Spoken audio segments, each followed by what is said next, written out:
오늘 함께 나누실 하나님의 말씀은 로마서 9장 1절서부터 5절까지의 말씀입니다. 신약성경 251페이지에 있는 로마서 9장 1절부터 5절까지의 말씀을 다 함께 봉독하시겠습니다.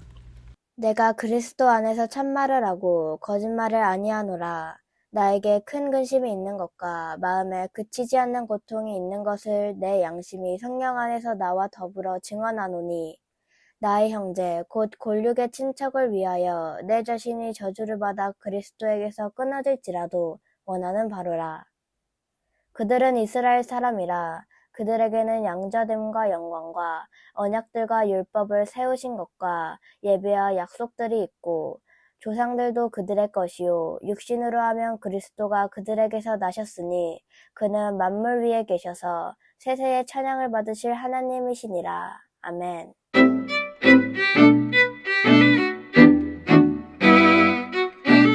로마서의 이제 구성을 조금 여러분들에게 설명을 해드리자면은 앞에 처음에 1장 1절부터 17절까지 인사말로 나옵니다. 그리고 1장 17절부터 지난주까지 살펴본 8장 39절까지 이제 복음에 대해서 하나님의 우리가 구원이 하나님 앞에서 어떻게 우리에게 은혜로 주어진 것인지에 대한 설명이 나오고 오늘 이제 9장 1절부터 이제 11장 36절까지 이스라엘 역사 속에서 하나님께서 어떻게 섭리하셨고 어떻게 구원의 은혜를 베푸셨는지에 대한 설명이 나오고 12장 1절부터 15장 13절까지는 구원 얻은 성도들이 어떤 삶을 살아야 되는지 실천 윤리에 대해서 나오거든요. 그리고 마지막 이제 끝맺음 인사말로 마무리가 되는데 우리가 지난주에 살펴본 게 그 이제 복음에 대한 그죠? 구원에 대한 마지막 결론 부분이었어요. 그러니까 35절 말씀에 누가 우리를 그리스도의 사랑에서 끊어비고 환난이나 공고나 박해나 기근이나 적신이나 위험이나 칼이야. 이 말씀은 결국 어떤 걸 전제로 하고 있는 거예요? 구원의 모든 여정을 누가 하시는 거죠? 하나님께서 그 일을 이루어 가시기 때문에 그 하나님께서는 우리를 너무 사랑하셔서 자신의 아들까지 희생시키면서 그 모든 일을 이루시기 위해 하신 하나님이신데 무엇을 우리에게 주시지 않겠느냐라는 것이 전제된 상황에서 그렇기 때문에 우리가 예수님을 믿고 복음의 은혜 안에 구원의 감격 안에 살아갈 때 많은 도전들이 우리에게 다가오겠지만 그 도전들이 절대 하나님과 우리를 향하신 그 그리스도의 사랑 안에서 끊어질 수가 없다라고 설명을 하고 있는 겁니다. 그러면서 38절 말씀에 사도 바울이 내가 확신하노니 사망이나 생명이나 천사들이나 권세자들이나 현재일이나 장래일이나 능력이나 높음이나 깊음이나 다른 어떤 피조물이라도 우리를 우리 주 그리스도 안에 있는 하나님의 사랑에서 끊을 수 없다라고 선언을 하면서 우리의 모든 구원이 우리의 노력과 우리의 힘과 우리의 능력이 아닌 하나님께서 전적으로 우리에게 주시는 구원의 역사임을 확신한다라고 선언하면서 그 말씀을 이어가고 있는 겁니다. 이제 9장에서 넘어와서 처음 1절 말씀을 보면 지금 우리가 보고 있는 우리 한글 성경에는 1절, 2절이 붙어 있어요. 이게 왜 붙어 있냐면은 원래 원문 성경에는 1절, 2절이 확 구분되어 있어요. 근데 우리말로 번역을 하다 보니까 1절, 2절을 떨어뜨려 놓으면은 제가 구분시켜 드릴게요. 1절이 어디냐면 내가 그리스도 안에서 참말을 하고 거짓말을 아니하노라 하고요. 그리고 내 양심이 성령 안에서 나와 더불어 증언하노니 이게 1절이에요. 2절이 나에게 큰 근심이 있는 것과 마음에 그치지 않는 고통이 있는 것을 이게 2절이거든요. 그러니까는 원문상에는 구분이 확실한데 우리말로 번역하다 보니까 1절 따로 2절 따로 놓기가 좀 애매해서 붙여서 그냥 1, 2절이라고 하는 거예요. 그러니까 그렇게 이해하시면 좋을 것 같고요. 말씀의 의미를 우리가 한번 살펴보면 내가 그리스도 안에서 참말을 하고 거짓말을 아니하노라. 그러니까 지금까지 사도 바울이 했던 모든 증언의 내용들은 거짓말이 아니라 참말이라고 얘기를 하죠.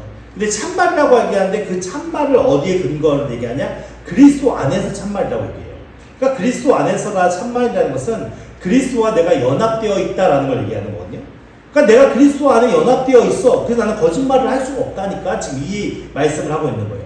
그래서 내가 그리스도 안에서 참말을 하고 있지 절대 거짓말을 하는 게 아니야 라고 지금 설명하고 있는 겁니다. 내가 그리스도 안에서 참말을 하고 거짓말을 아니하노라. 나에게 지금 무엇이 있대요?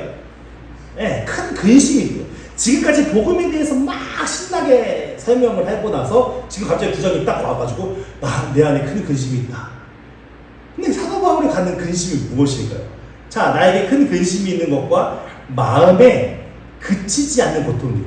멈추지 않는 고통을 얘기하는 거예요. 끊임없이 계속 당하는 고통을 이야기하고 있어요. 근데 지금 사도 바울은 복음 하나만으로 충분한 사람이잖아요. 어떤 것도 필요치 않고 그 복음으로 인하여서 그 복음의 열정과 복음의 마음으로 그의 마음은 하나님 앞에 자유함을 누리고 풍성한 안식과 평강을 누리는 그러한 사람임에도 불구하고 지금 무엇을 얘기하냐? 내 안에 큰 근심이 있어. 마음의 고통이 그치지 않아. 지금 그것이 나를 너무 힘들게 하고 있어. 지금 이렇게 설명하고 있는 거예요. 근데 그 고통이 있는 것을 뭐가요? 양심이, 내 양심이.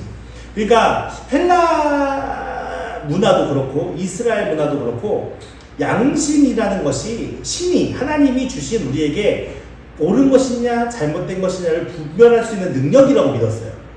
양심, 우리 양심이. 예를 들어서 어떤 일을 하다가 이건 좀 아닌 것 같은데? 라고 우리가 양심적으로 느끼잖아요.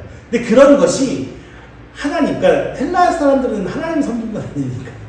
유대 사람도 마찬가지고 헬라 시대 사람들도 마찬가지고 그것이 신이 우리에게 주신 이걸 해야 돼 말아야 돼 어떤 판단할 수 있는 기준으로 우리에게 양심을 주었다라고 믿었던 거죠. 그러니까 내 양심이 지금 내 양심은 누가 주신 거예요? 하나님께서 주신 거잖아요. 근데 내 양심이 성령 안에서 나와 더불어서 증언을 하고 있대요. 그러니까는 내 안에 이 마음을 갖고 이 고통스러운 이 마음을 내 안에 품고 있는데 이것이 단순히 내 혼자만의 생각이 아니라 하나님께서도 알고 내 안에 성령께서도 계속 나에게 그것이 고통스럽고 근심스러운 일로 작용한다고 계속 증언하고 있다라고 얘기하는 거예요. 그러니까 내가 고통받고 근심하고 있는 게 나 혼자만의 생각이 아니라 하나님께서 주시는 마음이다라고 지금 끊임없는 고통을 당하고 있음을 고백하고 있는 거죠. 그렇다면 우리는 사도 바울이 어떤 고통을 당하고 있을까요? 전도가 안 돼서 고통을 당하고 있을까요? 사도 바울 세운 교회가 안 커져서 고통을 당하고 있을까요? 아니면 사도 바울에게 당신은 여러 많은 환난과 고난과 고통 때문에 고통당하고 있을까요? 근데 앞에 말씀들을 보면 전혀 그런 것 같지 않잖아요. 우리가 8장 마지막 절에 보면은 어떤 것도 그 세상에 끊을 수 없다라고 본인이 고백했는데 갑자기 9장 1절 말씀에서 고통을 당하고 있다니까 조금 우리가 잘 이해가 되지 않는 상황 속에 있죠. 근데 그 내용이 나옵니다. 3절 말씀에 보면은 나의 형제 곧 고륙의 친척을 위하여, 그러니까 지금 나의 형제 곧 고륙의 친척이라고 얘기했죠. 이들이 누굴까요? 진짜 가족관계를 얘기할까요? 진짜 사도 바울의 인친척을 얘기할까요? 아니죠. 형제, 고륙의 친척은 곧 누굴 얘기하는 겁니까? 유대인들을 얘기하는 거죠. 그러니까 그들이 사도 바울이 그러니까 다니엘 민족이잖아요. 다니엘 민족이니까 이스라엘은 다 모두가 친척이고 그 아브라함 후손들로 이루어진 그 백성들이잖아요. 그러니까는 그 모두가 형제고 고륙이고 친척이고 한데 지금 어떻게 돼 있는 거예요? 예수를 믿어야 안 믿어요? 예수님을 믿어야 안 믿어요? 안 믿잖아요. 그러니까 아직 내가 이렇게 열심히 복음을 전하고 복음 안에 살아가고 그 복음이 진짜 우리에게 참 생명과 능력으로 역사하시는 그 모든 하나님을 내가 경험하고 있음에도 불구하고 아직도 그 예수님을 믿지 못하고 그 예수 그리스도의 복음 안에 거하지 못하는 그 유대인들, 내 친척들, 형제들, 골육들, 그들이 아직도 예수님을 믿지 못하고 있으니까 내 자신이 저주를 받아 그리스도에게서 끊어질지라도 어떤 마음이라고? 원하는 바로가 뭘까요? 예수를 믿었으면 좋겠다는 거예요? 안 믿었으면 좋겠다는 거예요? 믿었으면 좋겠다는 마음이에요. 그러니까 사도 바울이 얼마나 복음의 열정과 그 마음이 그 안에서 물밀듯이 일어냐 하면 사실은요, 사도 바울이요, 유대인들을 그렇게 좋아할 수 있는 상황이 아니었어요. 왜냐면요, 사도 바울이 전도 여행을 떠나면서 각 지역마다 전도를 하러 갔잖아요. 그럼 그 지역에 도착해서 제일 먼저 전도한 데가 어딥니까? 회당이에요, 회당. 회당이라는 것은 유대인들이 모여서 예배드리는 장소예요. 말씀 연구하는 장소고. 그러니까 그곳에는 누가 있어요? 거의 대부분 유대인들이 많았단 말이죠. 근데 그곳에 가서 그리스도의 복음을 증거했어요.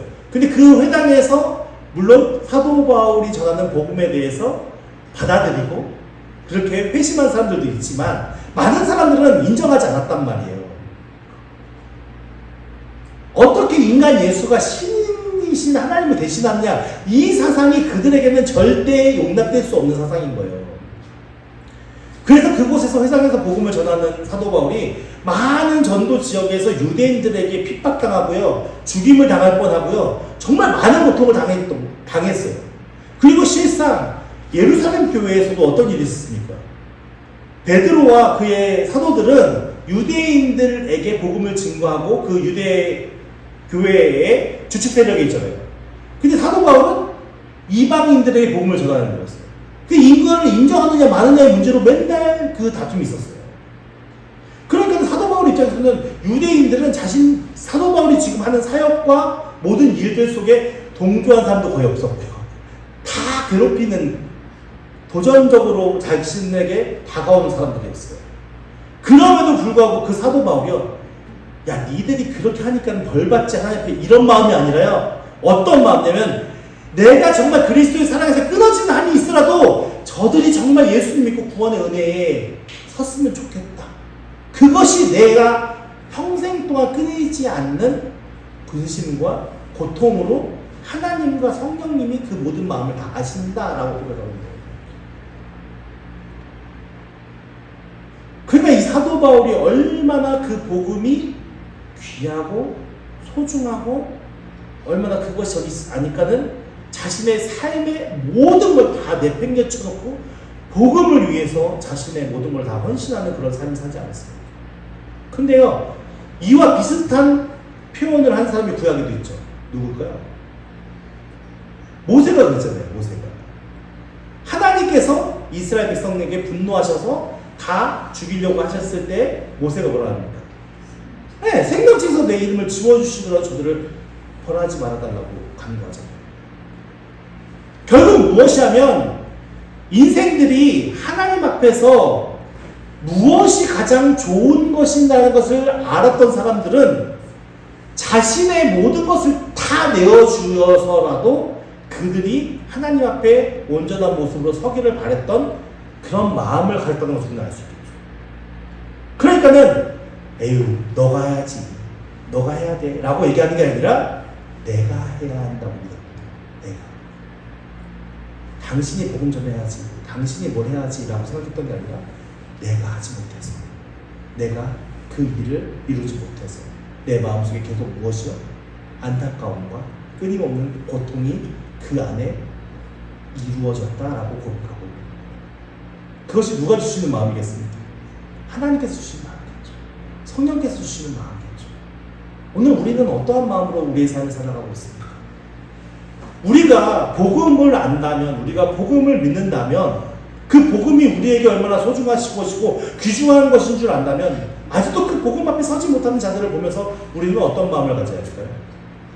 안타깝고 속히 그 일이 이루어졌으면 하는 마음으로 우리는 모든 상황을 마주 대하고 그것이 하나님 앞에 드려지기 위해 끊임없이 기도하고 끊임없이 복음을 증언하는 자들이 되어질 것입니다.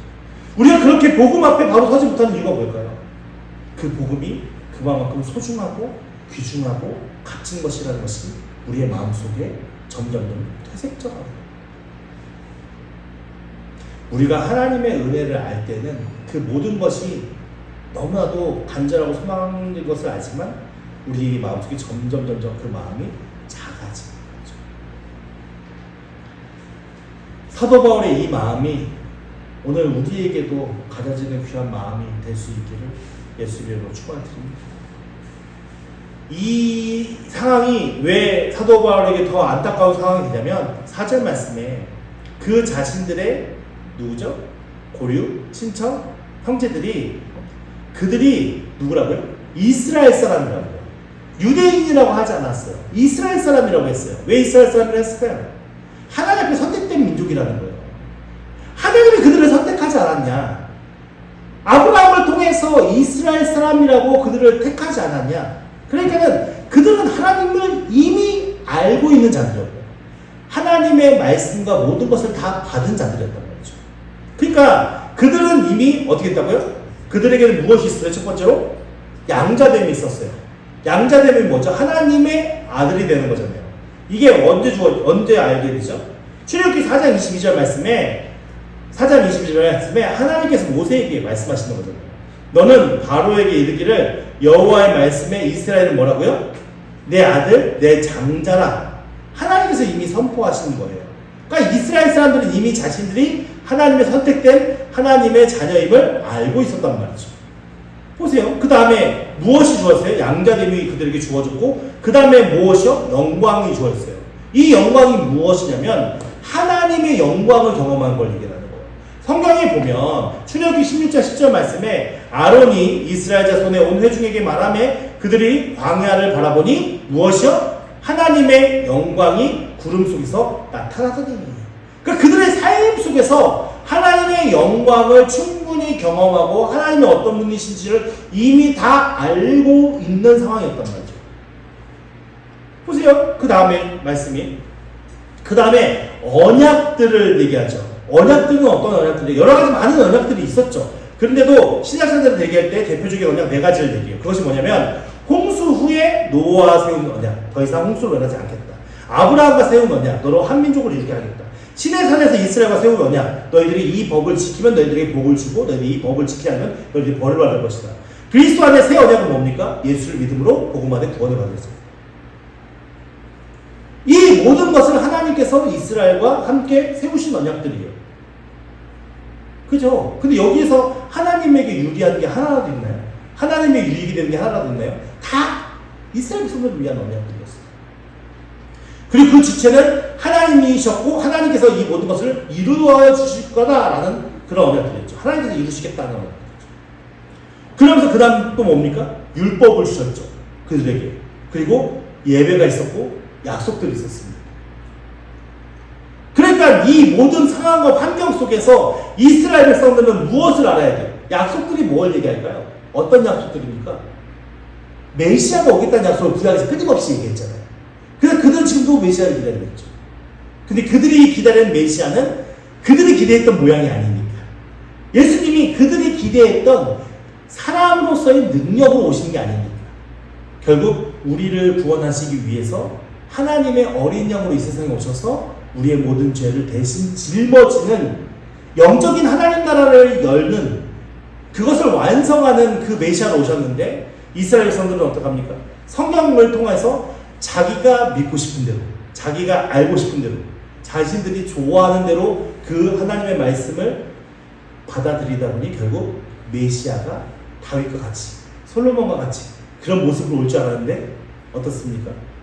예수라는 사람, 베들레헴 마구간에 태어난 그 나사렛 예수라는 사람이, 나사렛이라는 동네가 진짜 가난한, 이스라엘에서도 진짜 가난한 동네였습니다. 그 가난한 동네에서 태어난 그곳에 생활했던 예수라는 사람이 메시아라고 이걸 믿을 수가 없는 거죠. 그러니까 하나님의 구원의 역사를 이룰 수 있는 모든 지식과 모든 것들이 그들에게 다 제공되었음에도 불구하고 그들이 믿지 않는 거예요. 자 보십시오. 5절 말씀에 조상들도 그들의 것이요 라고 얘기했죠. 아브라함이 하나님과 동행했잖아요. 그죠? 그리고 모세도 정말 그 이스라엘 백성들을 출애굽하는 모든 과정 속에서 하나님의 안에서 믿음으로 자신들의 삶을 살았던 그 많은 믿음의 선진들의 삶의 모습들이 그들에게 이주어진 거예요. 그러니까 그들은 어떻게 하나님을 섬겨야 하고 어떻게 하나님 앞에 서야 하는지를 모두 다 알고 있고 모든 것이 제공된 사람이었어요. 그러면서 육신으로 하면은 그리스도가, 예수 그리스도가, 하나님의 메시아가 그들의 형제로 태어났잖아요. 그렇게 모든 것이 다 주어졌음에도 불구하고 그들은 어떻게 해요? 철저하게 예수를 부정하고 예수를 인정하지 않아요. 그 상황이 사도 바울의 입장에서 볼 때는 너무나도 애통스럽고 비탄스러운 그런 모습으로 서 있는 것이죠. 여러분, 우리가 예수를 믿을 수 있는 조건이 많다고 해서 진짜 믿음을 가질 수 있느냐? 아니라는 거예요. 하나님을 알 수 있는 모든 조건이 완벽하다 해서 다 아냐? 아닐 수도 있다는 거예요. 진짜 우리가 믿음을 받아들이는 것은 어떤 조건과 환경과 상황이 아니라 나 자신과 하나님과 성령님께서 하시는 사역입니다. 예수 그리스도를 통해서 우리에게 주어진 복음의 모든 것이 이루어졌고 그것이 우리에게 믿어지는 모든 관련의 과정들은 성령 하나님께서 우리 가운데 하나님의 역사로 깨닫게 하셔서 알게 해주는 거예요. 그것이 진정 우리에게 깨달아 알아진다면 그것보다 더 귀한 것이 없다는 것을 알게 되죠. 이스라엘 백성들은 자신들에게 하나님도 경험했고 하나님의 영광도 보았고 그들은 하나님의 자녀 양자로서의 지혜도 얻었고 그리고 예수 그리스도가 그들 가운데 있었고 그들 가운데 그 모든 모습들을 보여주셨고 삶의 영역 속에 많은 부분들이 정말 복음을 받아들일 수 있는 모든 조건들이 이루어졌지만 결국에 그들은 그들 마음속에 진짜 하나님을 따르고 섬기는 것이 아니라 그들 마음속에 또 다른 하나님을 그려놓고 그 하나님을 우상 같은 하나님을 섬기는 어리석음을 범하면서 결국은 참된 복음의 능력을 하지 못하는 연약함을 사도 바울은 깨달아 알았던 것이죠. 오늘 우리는 어떻습니까? 오늘 우리는 진짜 복음 안에 살아가고 있습니까? 진짜 그 복음의 능력 안에 살아가고 있습니까? 오늘 우리는 이스라엘 백성들과 같이 다 안다고 생각하면서 복음을 철저히 외면하고 있지 않습니까? 모든 것이 다 내게 주어졌다고 믿으면서 나는 하나님을 안 섬기고 있는 건 아닙니까? 오늘 우리가 진짜로 우리 안의 모습을, 우리 안의 죄성을 들여다볼 수 있으면 좋겠습니다. 우리가 살아야 할 유일한 삶의 이유가 복음인 것입니다. 우리가 살아가야 할 모든 삶의 이유가 복음인 것입니다. 우리가 복음을 잃어버리고 복음을 놓친다면 우리가 왜 예수 안에 있습니까? 그리스도인들에게 가장 중요한 삶의 본질은 복음 안에 사는 것이고 복음 안에 사는 것입니다. 저도 마찬가지고 많은 목사님들이 성공과 자랑을 위해서 애쓰고 힘쓰다 보니 어느 순간 자랑스레 복음을 잃어버리는 안타까운 상황에 처해 있는 한국교회의 실상을 바라봅니다. 오늘 우리가 회복되어야 될 것은 진짜 내가 복음의 능력 안에 사는 것이고 그리고 그 복음이 나를 통하여 전달되어지는 것입니다. 이것이 하나님이 우리에게 허락하신 귀한 사명임을 깨닫는 저와 여러분이 되어서 이제는 그 복음의 능력 앞에 다른 어떤 무엇을 갖다 붙이지 마시고 다른 어떤 무엇으로 그것을 회피하지 마시고 복음의 능력과 복음의 삶 앞에 일어서는 저와 여러분들에게 예수님으로 축원드립니다.